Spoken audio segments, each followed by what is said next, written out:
Just introduce myself for those who don't know. I have a little boutique fly company that I supply retail stores for. I'm based at Milgataha in Rotorua and spend quite a lot of time fishing the Rotorua lakes. So yeah, what I quite like to do is just run over some of the jigging techniques, which is mainly what I do these days. It's just a very efficient way of catching large numbers of fish, and we do target generally sort of slightly deeper water than what you do fly fishing. The techniques that we do are actually a lot of hunting fish, so you can compare it to sight fishing in a river. What we do, but we're doing it with electronics, so we're actually fishing through the electronics and just, yeah, the electronics nowadays get really technical, and so that's basically what we're doing. So what is jigging? So generally it's fishing from a boat, fishing vertically straight up and down, or drifting, so you've got a slight angle. You can do it on any sort of craft. We had a competition, myself and a few mates, to see how basic we could actually get it. And we all went out in car tyres and actually just drifted and caught fish. And then we thought, this is too easy. So we actually just put our life jackets on and actually floated out in the lake and actually caught fish in our life jackets. Wow! So that's how basic you can actually get it. You know, if you're in an area where there are fish, you don't even need a boat. So how did you keep your electronics dry? We didn't have any. So so rods and reels, we're generally fishing overhead rods and reels. You can use spinning rods and reels. The reason we actually use the overhead ones is, one, we get more control on the drop. So the line's not coming off a spinning reel in loops, so we can actually control the speed of the drop. So if we do see a fish chasing our flies on the drop, you can stop, slow it down, have more control. This particular reel actually has a line counter on it too. So I don't need to use coloured braid to actually know where I am. But in saying that, we do mainly use our fish finders to actually, we can see our sinkers, see our flies, to know where we are. But there is a line counter on the reel as well. So terminal tackle. There's another thing we're going to talk about. So that's basically just the trace, the swivels, and the flies, which make up the terminal tackle.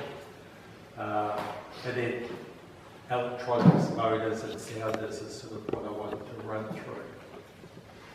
So if we just start off with the rod and reel, you can actually use pretty much any sort of size rod and reel. Most of what I'm using are sort of around the 7-foot mark, but I have used as short as 6 foot. If you're fishing from kayaks, shorter rods are better. Some guys actually do use up to 8-foot rods, but I find sort of 6.5, 7-foot rods actually quite good for fishing. I fish multiple rods on at the same time, but I have multiple rods on the boat with different flies on, and so just using that technique with the clothes peg, it just makes everything non-tangled, you know, sort of type of thing. I have a storage locker in my boat that everything actually fits into, so it just stops everything from tying up there. So the reels I've briefly talked about, overhead reels, line counters. The reels are quite fast retrieve. So when we are playing fish, we don't wind them up too tight, too quickly, sort of type of thing. We like to bring them up slowly, particularly in the heat of summer, because you bring through quite big temperatures. You know, you might be bringing your fish from 10 or 12 degrees up to sort of 22, 24 degrees in the heat of summer. So you can stress a fish very quickly if you bring them up too quickly. So the reels, we generally have braid on our reels, and I used to run a lot of the coloured braids with, or how we set the reels up is we've actually got 100 metres of braid as your fishing line that you're actually fishing with. The main reason for braid is it's low stretch, so you do actually get direct contact with the fish when you do hook them up quite a lot. The other good thing about braid is when you're drifting, there's less diameter of the braid, so you actually get a better drift sort of type of thing. You're not having to wind up and reset all the time because your line's on too much of an angle. It does stay quite, not quite a steep angle. And then we do run shock leaders. I run about a 7 metre shock leader and a 3 metre trace. And the reason for that is if you're running coloured braid, each braid is a different colour. So I know if I've got 2 colours of braid out in a quick look, and then my trace and my shock leader, I know I'm at 30 metres deep, which is one way of checking how deep you are without using any electronics. Then I've got the light counter on the reel, double check that, and then I can actually see everything on my electronics. So I've got 3 ways of actually checking where I am, what they call it, how deep I am. So how do you, what is a shock leader? A shock leader is just 12-pound fluorocarbon and 7 metres of that I run off the braid. The other advantage of that is because nowadays we're actually using reasonably stiff graphite rods, braid, so everything's got no stretch in it at all. So I like a little bit of stretch. And the other thing is if you're fishing really rough conditions, the boat's actually going up and down like that, that little bit of braid actually, or fluorocarbon actually does absorb some of that bounce that you get, so you get more of a natural movement of the flies rather than... Right. And what's your breaking strain of braid? The braid is 15 pound, but braid's double, it breaks it twice its actual breaking strength sort of type of thing. So, 100 metres of braid, then 7 metres of 12-pound fluorocarbon, and then my 3 metre trace, which comprises of 2 1 metre lengths of 12-pound fluorocarbon, then 1 metre length of 8-pound fluorocarbon that drops down to my sinker, and then the flies are actually run off 10-pound fluorocarbon. And the reason for that is if the sinker does get snagged, that's the weakest point of the trace system. In fact, what I often do is tie a little overhead knot just above my clip. What the trace actually, I've got a sinker in my pocket here, so what the trace actually looks like is a swivel here with a clip on it that I just clip my sinker onto. So, and I generally run, I haven't tied it in because I haven't used the shrink, but I generally tie just up here, just a straight overhand knot, and that becomes the whole weakest part in the trace system. So you're not losing flies. We don't get broken off that often, but it just saves them. What weight sinker are you using? Depending on the depth of water, we run, if I'm drifting in deep water, which I don't do a lot now, maybe 2 ounce. Most of the time, if I'm doing a lot of drifting this time of the year, particularly because mainly the last 3 trips have been on Okataga, so we have to move a lot to actually find the fish. So I use an ounce and a half. In the middle of summer, when the fish are sitting hard against the bank, so we're just on spot lock on an electric boater, we're just dropping it straight down. I actually even go to an ounce.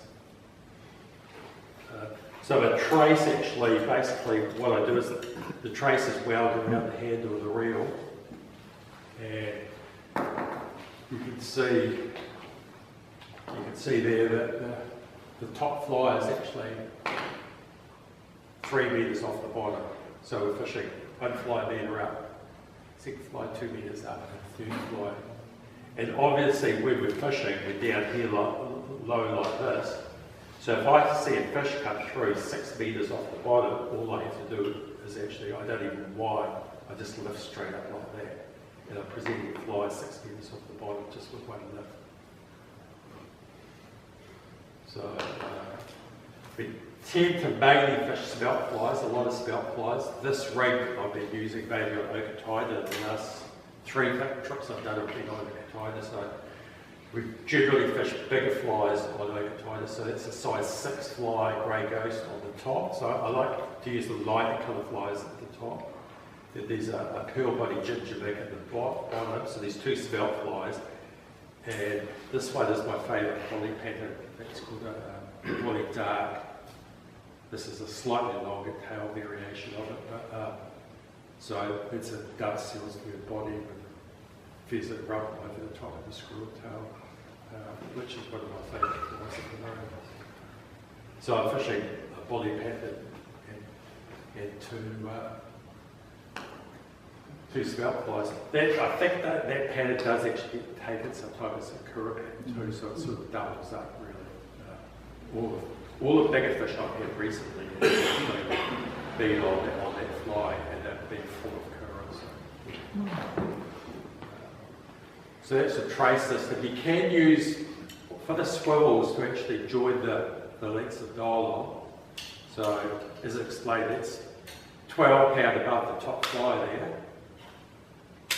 And then 12 pound for the shot. Then I prefer to use 2-way swivels rather than 3-way swivels, mainly because in the summertime I'm actually sort of probably spot locking a little bit more, and I think you get a better presentation with a 2-way swivel, and that the fly actually hangs out a little bit straight and right angles off the shock leader, or off the backbone. But if you do, you can use 3-way. 3-way are actually probably a better swivel if you're actually moving a lot more. I generally just stick with 2-way myself. The pre-made traces that I sell are actually all have 3-way swivels on them because they are easier to fish. If you are using 2-ways, make sure that you always tie the fly on the bottom ring, not the top ring. And that is because the swivels are actually like 2 teardrops, if you like, inverted sort of teardrops. If you tie on the top, you hook a fish, the knot will pull into the V of the loop of the swivel and fracture, and you'll lose a lot of fish. So if you tie onto the bottom, you're actually pulling just onto the bottom ring of the swivel. The other thing, if you actually come and have a look at this rig, is all my flies I tie with loop knots.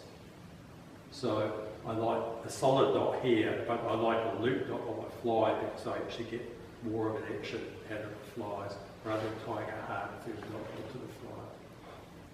I think all my lake fly stripping, whether I'm stripping flies in the lake or fishing boobies especially, you get so much better action out of it. You've done jigging? No, I don't. Any questions there? Sorry, what was it? Why do you use it? It's called a bolly dark. Bolly. Yeah, it's one of my methods of my fly range sort of thing. How fly specific is jigging? It can be very. Yeah, it can be very. Got to match the hatch. Yeah. Well, at different types, the smelt of the Rotorua lakes actually sort of, they spawn twice a year. And so you can actually get, I mean, a grey ghost is a pretty hard fly to beat. There's another fly I do called the slimy ghost, which has a slight sort of greeny tinge to it. So colour is one thing. Making sure that your flies are actually, particularly smelt flies, are actually tied properly, 4 feathers, and, you know, it's actually tied from all my flies, dreamer flies are tied from capes, not from hanging feathers. So that you pull the feathers out of the cape to actually tie them 2 on each side, and they actually sit so they do swim straight. And yeah, so size will go down to size 12, little mini smelt flies. not very often. But size 10s and 6s do most of what we, most of our fishing sort of type of thing. Occasionally I'll fish a size 2, but not very often. So those little plastic paddle tail flies that you, are they for casting late? When I did those originally, they were actually for as a jigging fly. You just get some action out of it. I don't use them a lot. They're very, very popular in Taupo and very popular. They're probably not, I still sell a lot, thousands of them every year, but they're not as popular as they used to be because everybody's got electric motors on their boat and they tend to actually go find a spot and just stop on the electric motor and there's a little bit of weight to them and they just hang straight down. But if you're moving and drifting, then the tails are working. Yeah, you go from them quite fast. They're quite good actually, even in river bounds, stream bounds and things like that. You get the odd tail, but you can cast them and actually, I've even tuck the rod under and actually cast retrieve really fast and actually pull fish. What is the smelt season for the Rotorua lakes? Well, we smelt on 12 months of the year, we catch fish on smelt flies. Generally, what happens is October and through to about mid-November, there's no real thermocline in the lake because the lakes are actually have cooled down for winter, so there's no thermocline. And because there's no thermocline, there's no place to actually hold the fish, so the fish are actually spread a lot more around the lake. So we tend to actually move around a lot more. So your main smelting season sort of starts basically sort of late November sort of type of thing and runs through through to now really. I mean, there's still a really strong thermocline in most of the Rotorua lakes at the moment, and the water temperature on Waitangi morning is 18 degrees, which is really warm for this time of year. So, but we jig 12 months a year, so I think even with Edie, Okataira and Tarawera close at the end of June, we'll go and fish a carrot, the Blue Lake, Rotorua more for the tigers, which is different techniques again. But we do jig and we'll catch them on smelt flies that time of year. If a fish is hungry and you've got a smelt in front of it, you'll eat it any time of year. The other key piece of your equipment is your electronic gear. Yeah. Are you going to talk to us about? Yeah, sure are. We've actually talked about the terminal tackle there. These are the pre-made jig rigs, which are sort of just popular patterns. I quite like the fluorocarbon, the dial fluorocarbon. The main reason being it's 100 metre spools and it's about $30 a spool sort of type of thing. So it's really good value for money, and we eat fluorocarbon.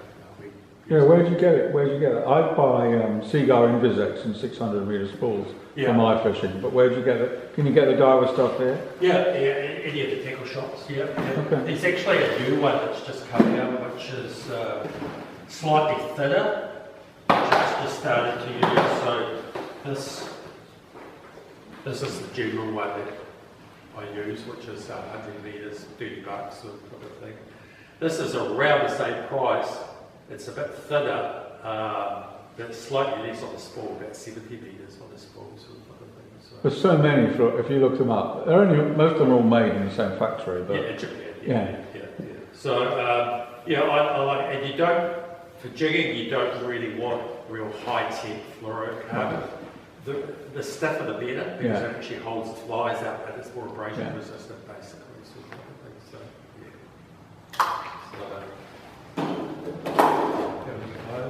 pretty much explained the system there. You can sort of see why I actually have a clip on the bottom of the trace there that I can actually just take the sinkers off. I don't like the sinkers actually bouncing around on the rods. You can damage your rods. As I said, I have a storage locker at the side of my boat where I can get 4 or 5 rods sort of thing, and then just sit in there.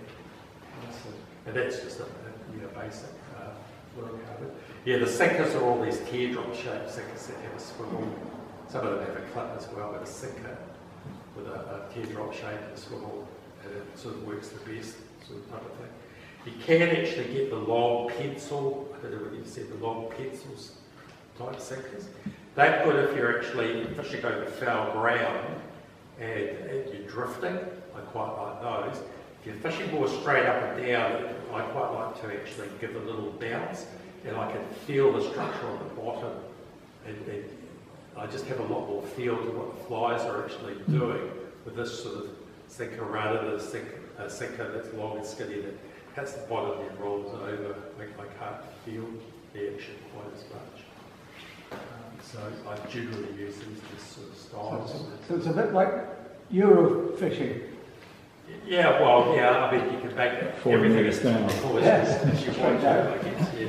The other thing I do, and because when we have bites, we have some really, really hot bites. You know, I'm sort of talking, you know, sort of up to 60, 70, 80 fish in a day, so I think we're fishing really, really biting. So it's quite important to actually have everything made up. I mean, it does get expensive if you're buying jigs yourself. I tend to use a system like this. You can get all sorts of these types of systems. And I have a backbone made up. So it's a 3 metre backbone, all made up. And my flies, I just keep in a wallet like this. And then all these flies have got traces all on them, sort of type of thing. So I can just get a fly out and change it really, really quickly. It's the same with competition fishing. It's the speed you can actually do things. Sometimes the bite might be only, you know, you get a really intense bite for 20 minutes, half an hour, and if you've got that rig that's working really well, and you've got a fly that's been tuned a bit, you need to actually, because it takes more than 30 seconds to get up and change flies back down into it again, you waste that time basically, so you could be catching fish. So that's the system I use there.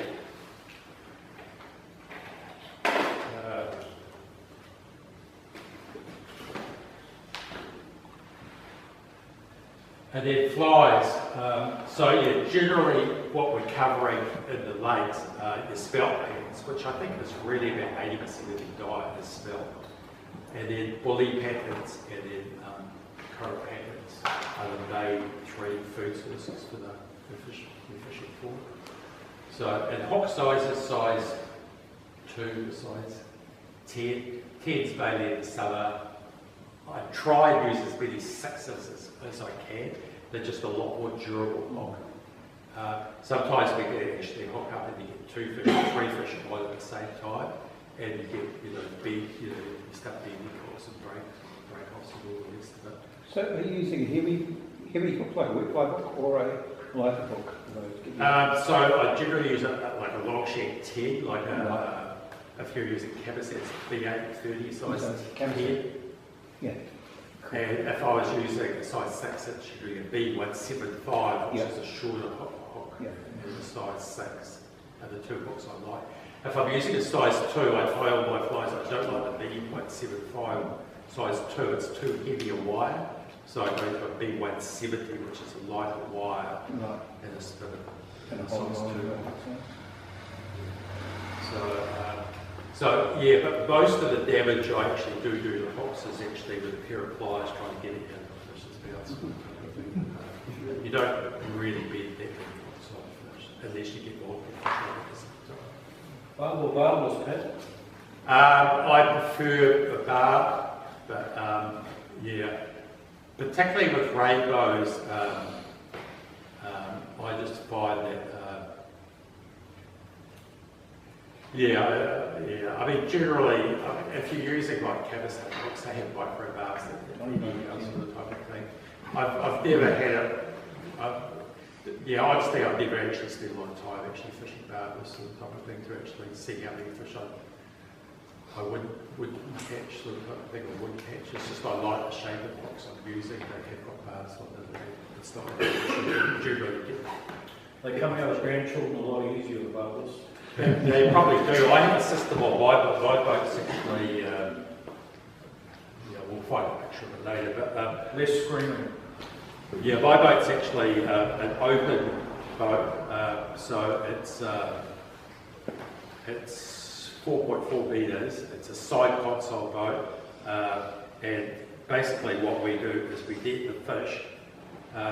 The gunnels are high enough, so basically what happens is the handle of the net, it's a long handle net, goes straight between the legs. You can lean over, you've got both hands free. The fish is just sitting there, it's a pair of pliers, and then you just release the fish out of the net. So the fish, the weight of the fish doesn't come out of the water at all, basically. So if you see a picture on Facebook thing of me holding the fish, 99% of the time that fish would be dead. So, it's going home for dinner. So yeah, fly patterns, hook sizes. Early mid-season. Generally with the flies, the spelt flies actually start off slightly darker patterns. So we use generally a lot of like gingerbread, green organs, even jack sprats earlier in the season, say October, November. Through the Christmas sort of late summer period, then the lighter patterns seem to work a bit better, and then we're going back into slightly darker patterns, just as a general rule sort of type of thing. There's all sorts of weird things. I mean, UV yellow navy is a pattern that we use a lot in the summer, and there's nothing that looks yellow in the water that I've seen anyhow. Sort of things. So, but as a general pattern, and I generally like to use the lighter patterns at the top and the darker patterns at the bottom.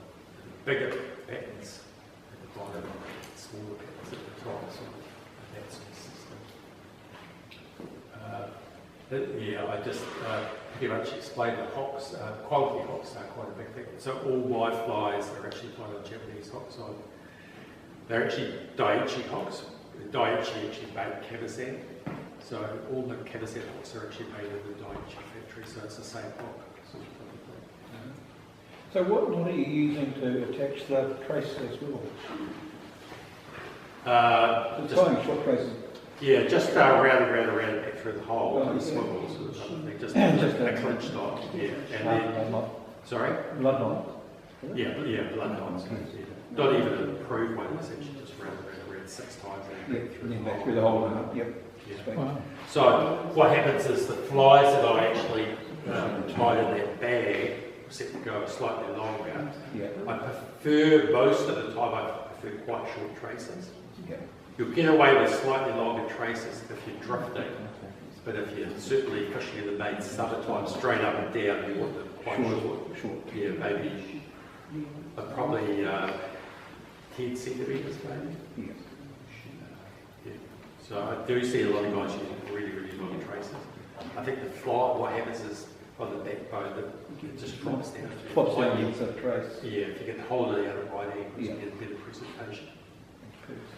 Pat, do you, when you say you're drifting, are you just wind drifting, or are you using your motor? Both. So if I'm, if there's a ledge or a drop off or a bank or something along the edge of this table, but the wind's actually, there's a slight small breeze that's blowing and across, I'll actually drift along it, but I'll actually use the electric motor just to actually hold me at the depth I want to be held. So I can actually use both at the same time. I don't really, I only drift if there's actually, I have a drogue on my boat, but I don't use the drogue that often. The only time I use a drogue is for tiger trout or broken bar, sort of type of thing. We're fishing a lot shallower maybe. So you're not using your main motor. You just no, either the electric motor in combination with the wind sort of type of thing. So the electric motors are on and off. My boat's actually got a remote control to run the electric. Plus I can run it off the screen of my fish finder. Plus I've actually got a foot control up the front. So I can actually stand up the front and control everything from the front. And I'm lucky enough to actually have a fish finder up the front too, like a bit like a bass boat. So that gets mainly used for tigers. Is that electric motor you're talking about? Is that like a Minn Kota? Yeah, I use a Lowrance Ghost, which is a similar, a bit more high-tech sort of thing. It's, Now, Vancouver have actually just started bringing out brushless motors. Well, the Lowrance I've been using for 6 or 7 years has been using brushless motors. And the electric motor I use is actually, it's the 24 or 36, depending on what battery you put in it, either 24 or 36 volts. So my boat's only tiny, so I only needed to run it as a 24. So I have got a 24 volt lithium battery at the bow, but that has been 96 pounds of thrust. And a big coder and a 24 volt system is 80 pounds of thrust, so it's a lot more. If I put the 36 volt battery, that would probably push my boat along at about 6 or 7 knots. I could probably get 5 or 6 knots there. So like full speed. But yeah, it's probably 6 years old now. It's never been serviced, never been touched. And it's, at the time, it was one of the few that was actually integrated with the screen. Yeah. So I can actually bring it through the screen. So that's the motor here. And also, it's a lot easier to actually lift. You can actually see there's a handle there.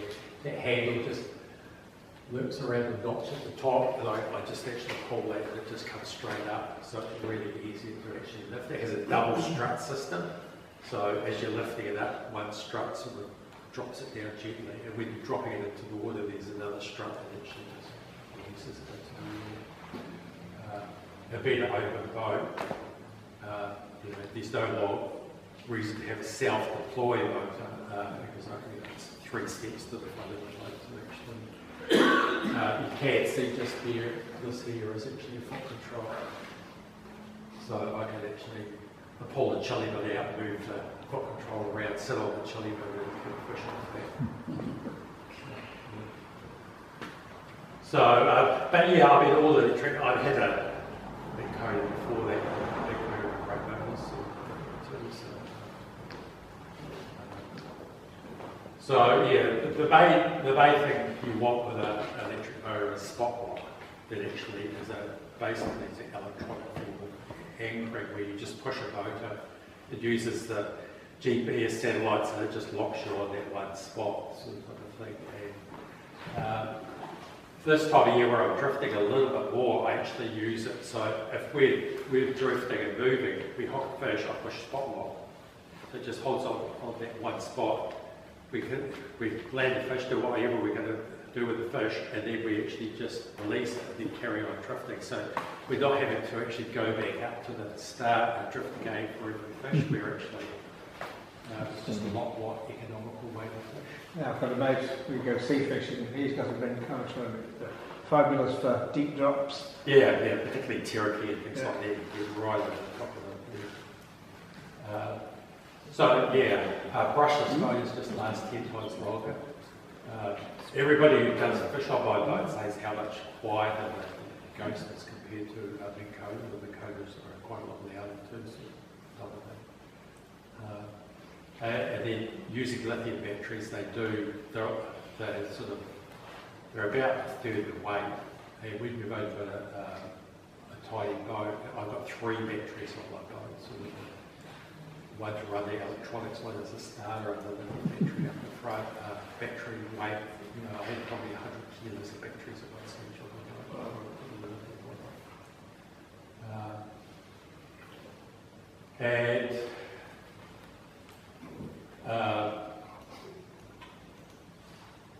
This one actually on the bowl where the prop is, I've actually got a built-in transducer on there. This boat's actually got 5 transducers on it, so it's actually quite.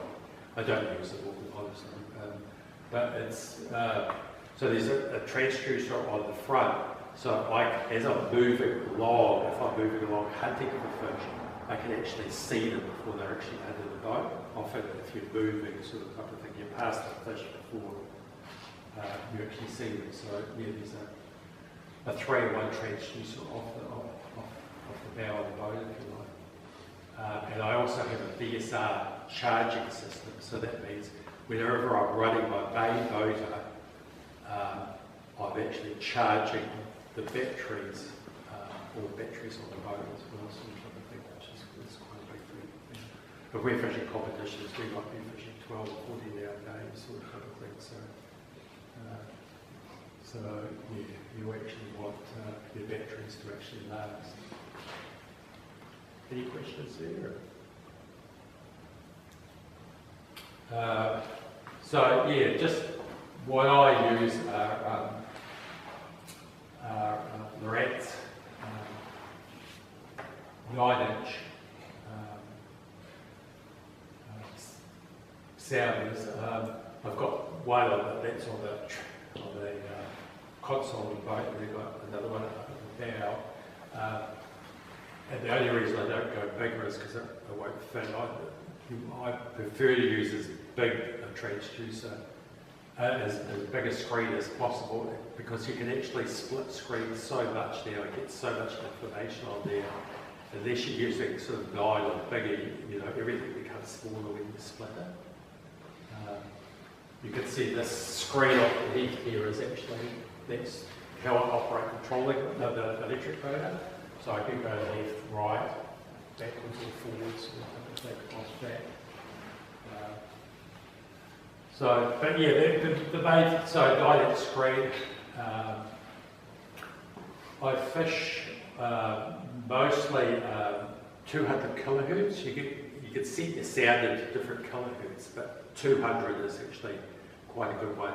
So I sometimes you see guys using 50 kilowatts, which is basically a narrow, but because we're not fishing super deep, the 200 kilowatts is actually a good place to be. Another function I use quite a lot on this is a scroll back. So what that is if I'm moving around and I spot a school of fish, what I can actually do is I can actually mark those fish on the screen by just actually touching the fish. So that creates a mark on my GPS. And then I can actually scroll back. I can go hunting for the fish, scroll back, find exactly where they were, go to the fish and actually spot rock over the top of the fish. And there's stuff that I've got. It's quite a good little trick. And then you've got gain sensitivity, which basically is, see a little bit on here, is I run the gain or sensitivity as high as possible because I want to see the smell. So, and I want to see temperature breaks as well, sort of type of thing. So, and really there's a lot of nitrogen in the lakes and a lot of zooplankton in the lake as well. So you can't run it as high as what you can, say, in Okataida or Tarawera, the big clearer lakes. But I do run it as high as possible. Mapping is actually another big thing that's actually electric motors and the mapping systems that we actually use now are the two big things for jigging. If you're going to put anything on the boat, there's a GPS mapping system and an electric motor are the two big things for it. You can actually see on this screenshot here, that's a mapping system there. So basically what it is, it's we actually did this about 7 or 8 years ago. So it's a system where we can actually record data on the sounder. So it's using GPS and the sounders onto the card. That data is recorded. We send that off, and that gets transformed into a map system. So most of the Rotorua lakes now are actually fully mapped with all the contours and all the rest of it. I see some guys have done some of the other maps. If you go onto the Lowrance website and go on the social mapping, you can see like Onibet-Cow's a good one. That's actually been mapped, so you can actually see all the holes and all the rest of it. Wow. So maybe Onyx or CMAP? Sorry? Maybe Onyx. Yeah, CMAP. Yeah. You can actually buy the cards for the mapping already on it, sort of type of thing. But initially, we actually created. I think it took us about 300 man-hours to actually do running head, for example. There's quite a lot of work in it. There's a group of us who actually did it. And then what I've done here is I've actually colour-coded it. So yeah, I've used different colours so I can identify it. But the main depths I actually fish are probably 20 to 30 metres, so that's all been colour-coded. So I can actually see that. Just going back a little bit. So yeah, there's different technology out too. The main system we actually use is sonar reading, which is, if you can imagine an upside down ice cream cone, is the technique that most fish finders actually use to actually sort of locate fish and all the rest of it, which is great for 95% of the fishing you do. You're moving around and it's shining that circle on the bottom, and you think that's in the cone that's picking up the fish. Where it doesn't work very well is if you're fishing a bank, a sheer bank like this, that's the bottom, the surface is up here, you've got a bank structure here and all the fish are actually sitting harder in against the bank. What happens is the cone will come down and hit the bank, and you'll read that as the bottom and you can't see anything under that. We've been for about 5 years now using a technique called what's active target. So what that is you can actually see it here, and it's basically like a 3D image.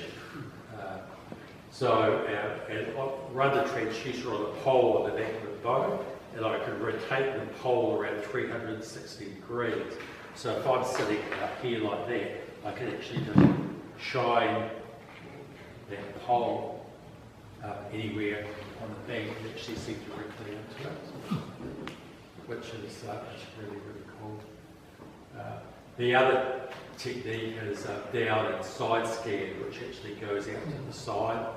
I mainly use that if you're familiar with places like Rotorua Bay or Crowery Point, where it's actually quite shallow on Tarawera, or if you're looking at, say, Gisborne Point or Rotorua, I'll run over that whole area and I can actually look 30, 40 metres out either side of the boat.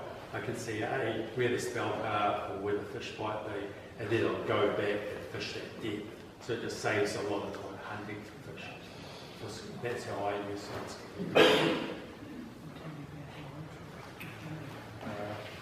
Any questions there with the fish finding technology? Impressive. Yeah.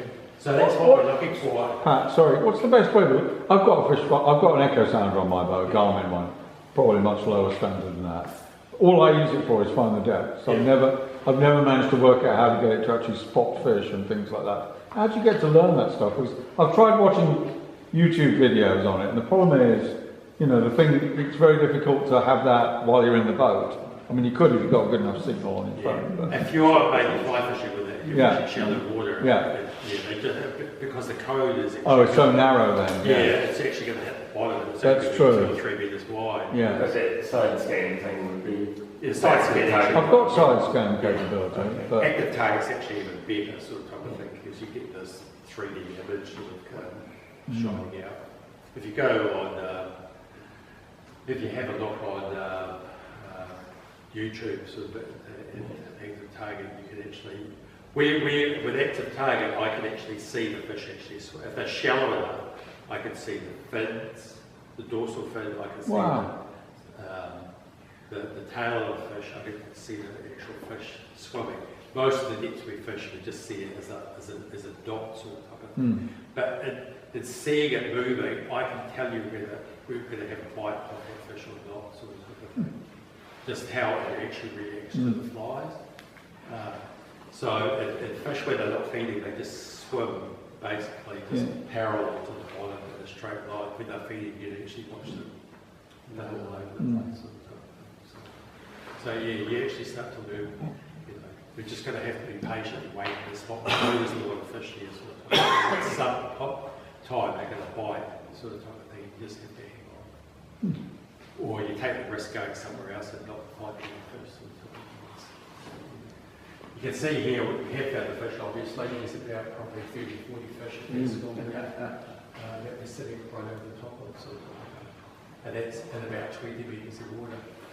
You can see I've been working, that's the boat there, so I've actually spotted the fish here and I've turned back around on those fish.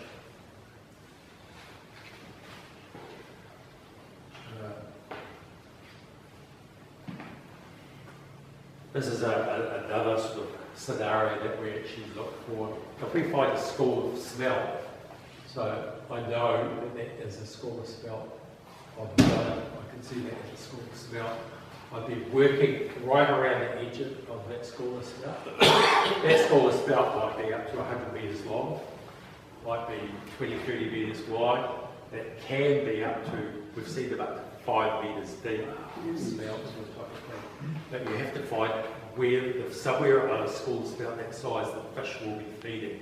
So we work right around the edges of that school of smelt until we actually find where they're actually feeding. Generally they're on the outside edge. You'll see the odd fish in the middle, but generally they're on the outside of the edge. It's the same as saltwater fishing, they do the same thing. So yeah, the style of fishing I do, we're actively hunting fish. We go looking for fish actively. And those fish are really easy to catch when they're like that. You know, you just basically dropping flies in front of them, they're actively feeding, so you're going to get bites off them. The only one problem I would say with all this electronic stuff is you actually do realise how many fish you don't catch. Because you've got such good technology, you go out in a day, you might see 300 or 400 fish, you might catch 20 or 30, but for what you actually do see, you realise how many fish you actually don't actually catch for whatever reason. This is quite an interesting scenario here, and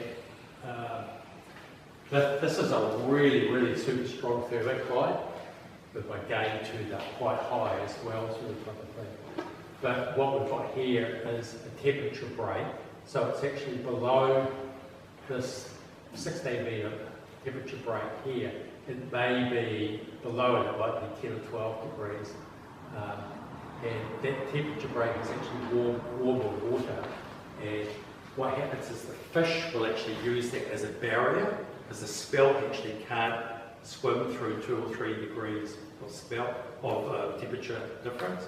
So it's actually used as a barrier, and that's what's actually happening here. So we actually just drop down flies, so they just the top flies are sitting at about 16 metres or type of thing.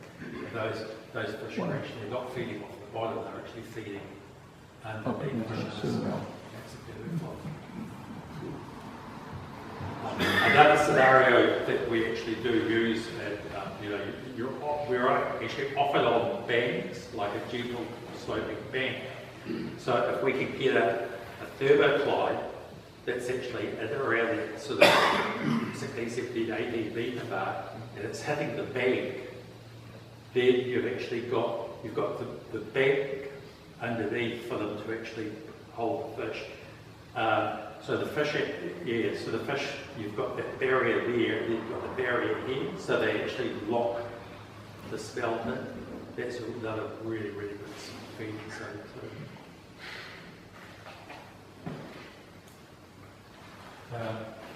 This one here was actually quite an interesting one, and this was actually with a fly rod. This is what you can do with a fly rod. I do quite a lot of booby fishing with my fly rod, so I'm using an Airflow DI7, which is a reasonably fast sinking, integrated shooting head type line.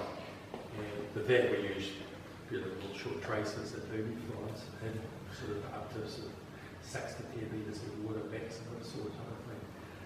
But what I did here is I tied some fly, because I've seen this scenario, I fished it before, and I happened to be, I was riding close, this is on Rotorua Bar, and I was riding close here chasing tiger trout in the shallows, and it was time to leave, basically. I just came in and had a look, and it was time to leave. I came out to, you see 35 metres out there, and I saw this school of fish. So basically I put the electric motor down, spot lock got the flooring out. I was actually using about a 6-foot trace, but I actually tied some flies up with little tungsten bead spout fly with a tungsten, 3mm tungsten bead in it, just to actually get the fly down, and I cut the trace back to about 2 metres so it wouldn't tangle up under the water pressure. It's actually down at 20 metres. The trace will actually constantly run. So and you can actually see my fly line there, and you can see the point of I had the camera around like this, and I was holding the fly line. At exactly the same time I took the photo, I actually got the hook up on the fish. So yeah, it's surprising how deep you can actually fish a fly. I have actually, the deepest I've actually caught one is 30 metres on the fly line. So, yeah. So are you using it like an E-Flow 40 plus to do that? Yeah. I said it, Yeah. Go down like a rock. I'm pretty sure I caught all those fish that were there because there's nothing left. What sort of numbers would you get of those tigers on Rotorua? Probably average on the tigers. These are all rainbows. Oh, they're rainbow tigers. Tigers were really hard. They're rare. Yeah. So what sort of numbers of fish would you catch fly fishing at Rotorua? For tigers, one a trip. And rainbows? We catch rainbows at bite. We're not trying to catch rainbows. Bycatch. We actually catch rainbows as a bycatch, and we probably catch maybe 6. Not bad, man. I've only been chasing the tigers seriously now for about 4 or 5 years. When we first started doing it, talking to all the locals out there, they were averaging 100 rainbows in one tiger. So, and we've got it down to about, but yeah, they're really, really hard to catch. They're absolutely spectacular fish. And if you're going to have a shot this winter, I reckon there's actually going to be a cracker. Last year I got my biggest tiger. The lake was been really high for a little while now, and it's just, I think there's been quite a flush of eucalyptus and all the rest of it in the lake. There's a lot of food and scalp and all the rest around. The biggest one I got last year was 7 pounds, but I reckon there's going to be some bigger ones this year. So keen to actually be out there again and actually chase them. Do the tiger trout breed? No, they're sterile. They're sterile. So with the tigers, the problem with fly fishing for them and sort of woolly buggers, olive rabbits, so the sorts of flies actually do really well for them. We're mainly fishing sort of probably about 6 metres through to about 2 metres for them. And what I generally do is we're fishing up against rapu, and it might be sort of out 10 metres from the shoreline, sort of type of thing. They're quite hard to get shore-based. There's not a lot of play because you've got to cast over the top of the rapu and they're sitting sort of here. So they're quite hard to target from the shore, but from a boat you can actually fish them in this way. So generally there's 2 water net side fish. I'd sort of go out to about 6 metres, and normally we do a drift along, casting down the drift, fishing the I-7 sort of type of thing, and basically letting it sink and actually sort of slowly stripping it back to the boat, like that, like lock-style fishing sort of type of thing. Once we actually go into the second drift, which is the closer drift, then we're actually casting more against the rapids and clockwise. They tend to, I've only ever seen one cruise, so they're not like browns where you can actually go and spot them. They tend to, I think the brockie of them tends to like to hide and ambush their food. So they are actually quite hard to actually spot. So, like that bay as you first come into Rotorua, from Rotorua side, would that be a good area? Yeah, we've got a lot of fish in there. Yeah. Once you go around past the store and you see the pump house, from there down along that towards that road strip, along there, towards that wee island that sticks out. that's out of the middle of it. Oh no, there's a place on the road that goes around with almost like a little island thing you can walk out onto. Oh, it's probably not at the, I know where you mean, but it's probably not at the moment because the lake's so high here. Yeah, quite deep. But you pass there, we generally fish past there. Oh, right, Yeah. there's Anywhere where you actually see rapu, yeah, along the around those curves. yeah. And there's a couple of other, there's other places down the lakes and type of thing that we fish too. But those two places, that lagoon, you have quite a lot of tigers in that lagoon. Yeah. That lagoon's about 4.5 metres deep at its deepest point. Most of the fishing there we tend to do on either side, on the southern side and the northern side. It runs east to west sort of thing. So we're fishing generally there closer to the rapu. Yes, yes. So, yeah. That's where they're holding them Yeah. in there and then shooting it up. What flies are you using? A lot of, these days I actually do a lot of soft baiting Right. with soft bait gear, and the reason for that is my shoulders are pretty shot now, Yeah. and they're like 1,000. It's 1,000 casting stripping. So you use those weak paddle tails or something, or Sorry. they're like little paddle tails. Yeah. These. And for me, it was another technique to actually learn. So, and casting, I mean, you might think, casting soft plastics is pretty agricultural, but I mean, where we're actually casting 25, 30 metre casts, and you've got to drop it within 1 metre of the rapu every And you're cast. using your- There is a skill to every sort of fishing sort of thing. And what? So for me, it was actually a new technique to actually learn. Yeah. Plus, it's a lot easier on my shoulders and stuff. And what weight do you catch? An eighth is, 8 grams. no, 1/8 of an ounce. Oh, right. It's just about 3.5 grams, I think. Yeah, I pretty much use that for. 30 grams to an ounce. Sorry? It's 30 grams to an ounce, I think. 28. 28, is it? So, that covers that sort of 2 metres to 6 metre depth sort of type of thing that I made. And it also allows a bit of action of the... Yeah. So if it's a dead still day, I'll always go out, and if it's blowing more than 7 knots, I'll go out. So I tend to actually sort of that sort of 2 knot range, sort of wind range, sort of Right. thing in that. So that's why I use that range. Sort of, What weight lead are you using? just 8 or 10 Just pounds. 8. 8, Very never had a break on. The year there's a competition out there they call the Tiger Hunt, they run every year. I won it the first year, and that was actually on fly, but I'm using a soft plastic, so I actually did a micro ring about 1 metre up from the soft plastic and actually tried to fly off that. So, so it looked like a bigger fish chasing a smaller one, and it ate the fly rather than the plastic. So I've got 3 or 4 of the 30 or 40 tigers I've caught, sort of type of thing, probably on the fly, but it's just so hard work, sort of type of thing. So I might grab a fly rod out and fish for half an hour, but it's all kind of just go back to the basics, because I do still love my fishing. My shoulders are shot.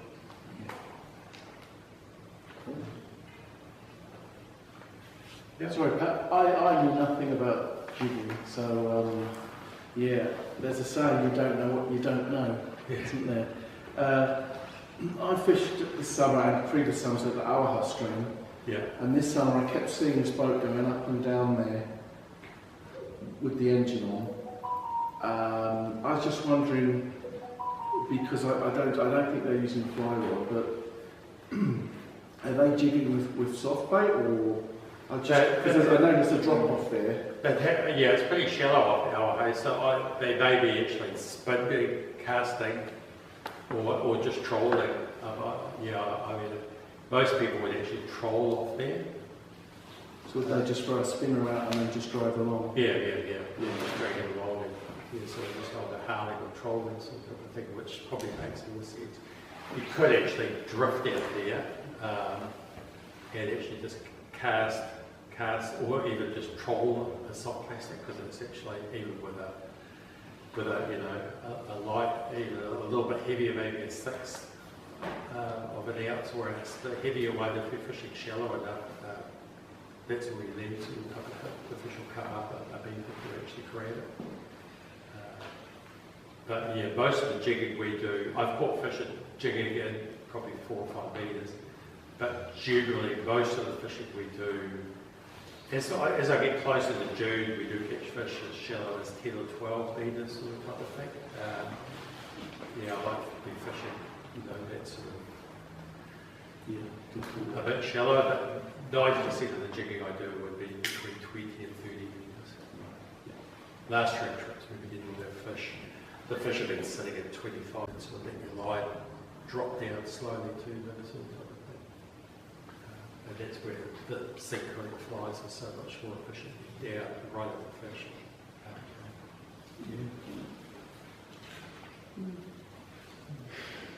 I'm another person who knows nothing about jigging. Have you got any comments about, you know, you've determined the depth, you've got your flies on the action you use?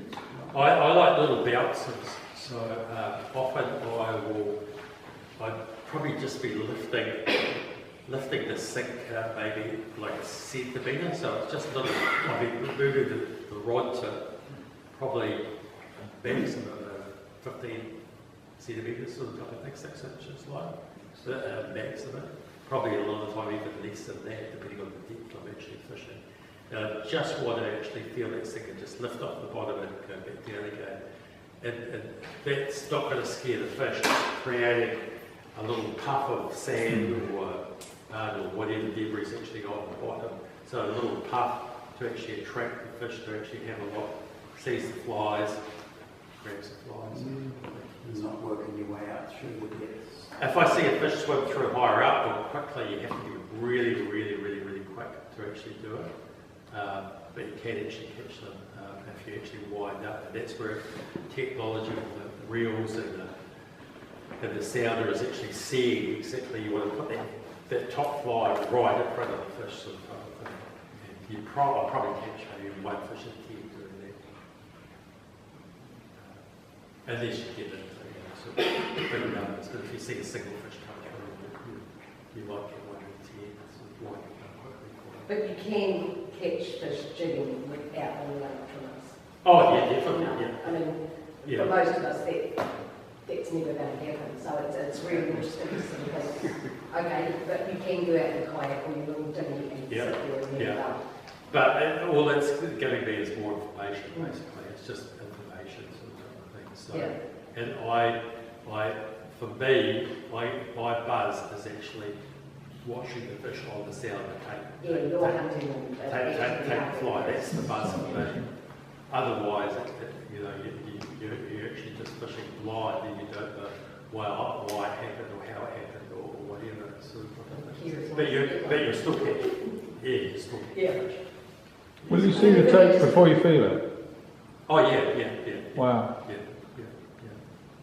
I often call, you know, with my mates on the boat. Yeah. Yeah. Watch this go. That's amazing. Bang. Yeah. So yeah, you can actually there's a split second before Yeah. the line loads up. So, So you're moving the fly right on its nose. I Are you enticing it with movement? Like, are you fly fish and then you're moving it and it's taking it? Because I mean, I don't know what that, I mean, at 25 metres, I don't know what they can see down there. It must have been like shakes or whatever. But yeah, it's just the fly actually just moving basically like that. It's not like salt where you're actually moving it up and down like that. I mean, spelt or whatever don't actually do that No, that's naturally. right. So why would you want to actually do that with your rod? You just want the fly actually to look maybe a little bit injured, a little bit slightly different to what all its baits are. The real scalp are actually doing sort of type of thing. You just want that little shape, that little injuries of yeah. happening sort of thing. So that's what I've found actually looks the best. Yeah. And UV flies, what it sounds like. UV on the flies, is that? UV. I'd say that I do use a lot of, depending on the light conditions, I do use a lot of straight pearl mylar. So either a pearl body or a UV pearl body. I actually use both. And eyes? Actually, if you come up and have a look, this ginger back in the middle here is actually just a straight pearl body. Actually, that might be a gold one.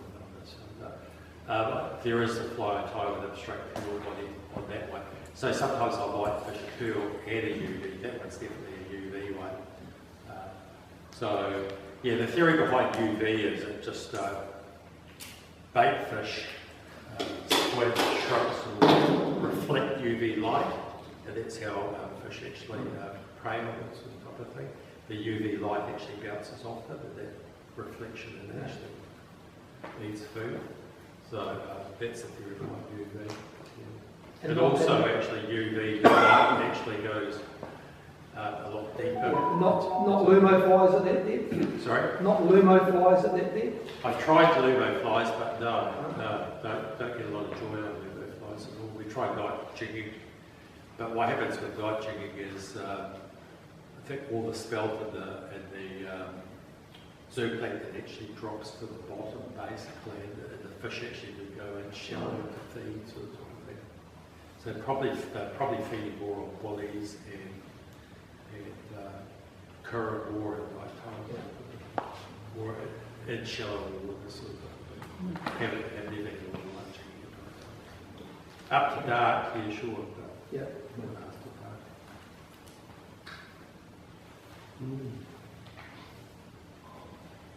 Amazing stuff. So lots of learn. Yeah. I mean, if you know, if you're using just basic stuff and you haven't got all the sounders and all the rest of it, what you need to do is actually know what depth you're fishing. And so if you actually are drifting or moving, you want to know whether you're at 15 metres, 20 metres, 25 metres, 30 metres.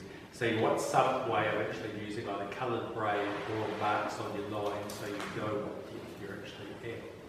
Sort of thing. And then, because if you haven't got a sounder, if you start catching fish, you want to know what depth the fish actually are at. Sort of thing. So I mean, that's probably the main, to know where you are and where the fish are. Do you find people follow you on the lake?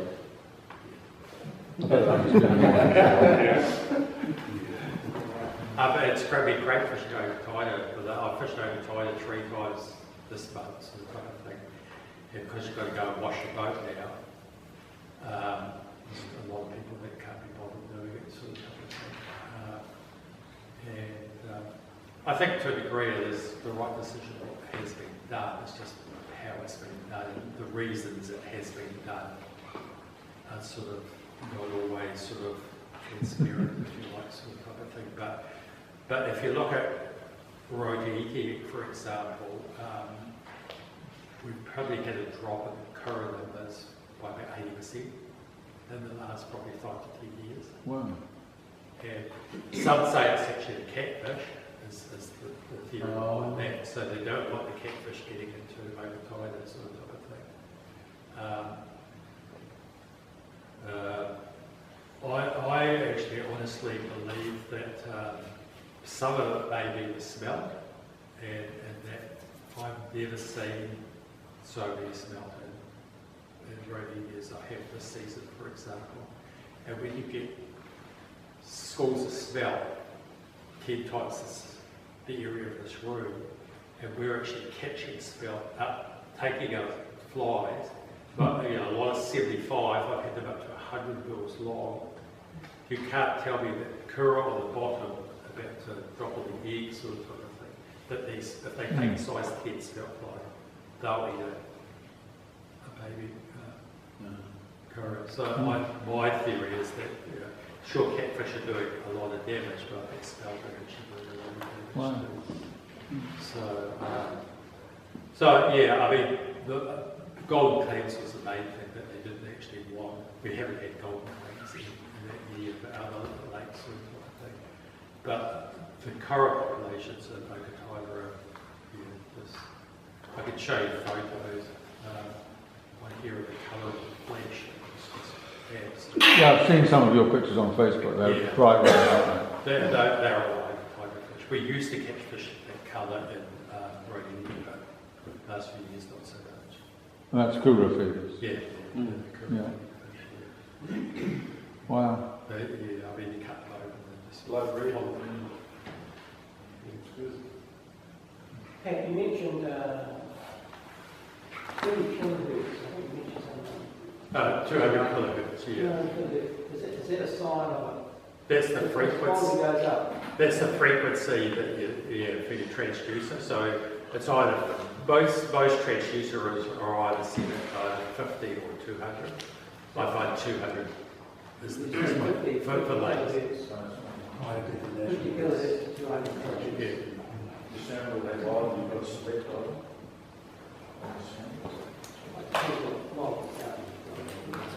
Yeah, most of our either 50 or 200. Great, thank you. What an awesome presentation. A